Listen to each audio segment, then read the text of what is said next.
There is a phenomenon few know about that graces the Canterlot performance in the deep hours of the night. The baritone performance of traveling stallions would cease, the crowd unleashing the required applause as the performers bow out with all the attempted grace such ponies can have.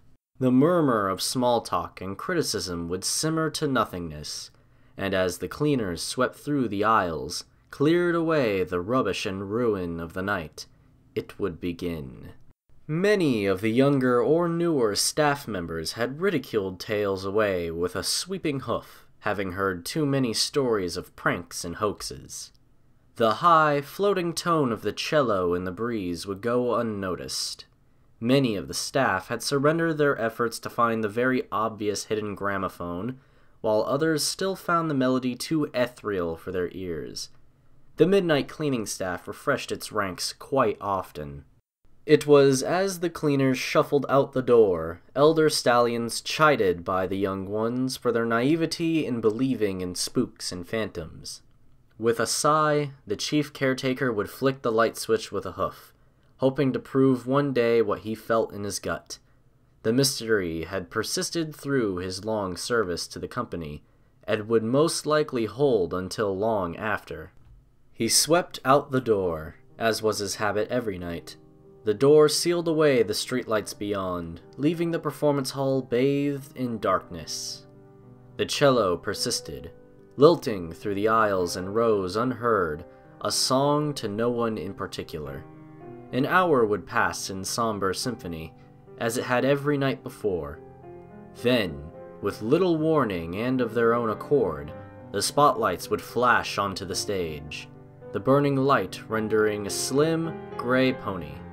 Her mane floated in the breezeless air, eyes closed as she seemingly poured her very soul onto the cello strings. It was a slightly longer time before the other participant would appear. Never entering via a door, she would simply become. Her very coat was ghostly white, with luscious red eyes. She was precisely the kind of phantom the younger children would doubt, yet she carried the flair of living memory on her face, watching in awe at the performance.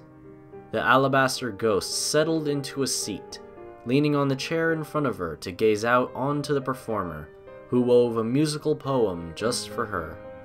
The gray pony would seem to smile, eyes flicking open to meet with the rubies beyond, always finding them through the darkness.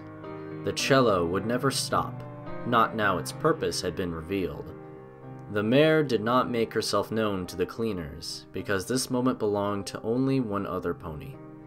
Her eyes would shimmer as she gazed beyond the aurora of lights to the enthralled mare in the seat beyond.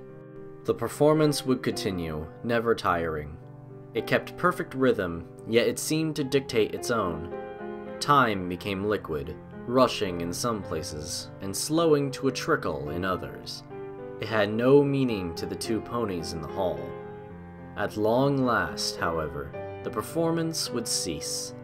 The gray pony looked beyond her stage to the seat, and yet found it empty. She leaned on her cello, as though the absence took her will to stand with it. And yet, white legs would always lift her. Wrapping around from behind, they supported her when she required it most. She span on the spot, allowing the cello to fall silently to the floor.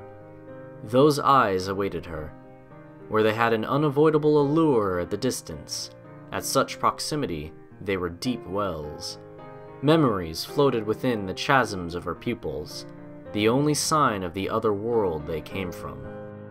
The embrace was shared, forelegs supporting one another as the pair candidly danced upon the stage. No hoof fell out of place. No pirouette was undertaken with anything less than a haunting precision. The gray pony was spun, twirling on a hoof to find herself falling.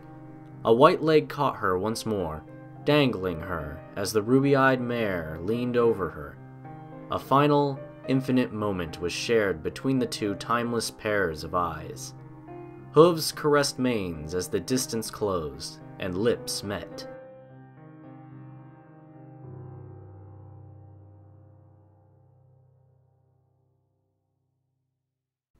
The front door opened, allowing the full light of a vibrant morning to flood into the hall. Lights flickered off, and the image of the two mares fell away like a mirage. The chief caretaker sighed, dropping his keys as he watched the place where the mares had been. Once more, he would be ridiculed that night. He flicked on the lights properly, bathing the hall in the artificial ambience of fluorescent lighting. Sighing, he began his first job of the day. With vim and vigor, he polished at the bronze plaque near the door. Stepping back, he idolized the names, sighing softly as he wandered off to prepare the hall for a hectic day. The plaque had stood for as long as he had worked there. Engraved timelessly into its surface was a message to all that entered. In memory of Octavia, Philharmonica, and Vinyl Scratch. Ponies destined to create sweet symphonies together will stay together.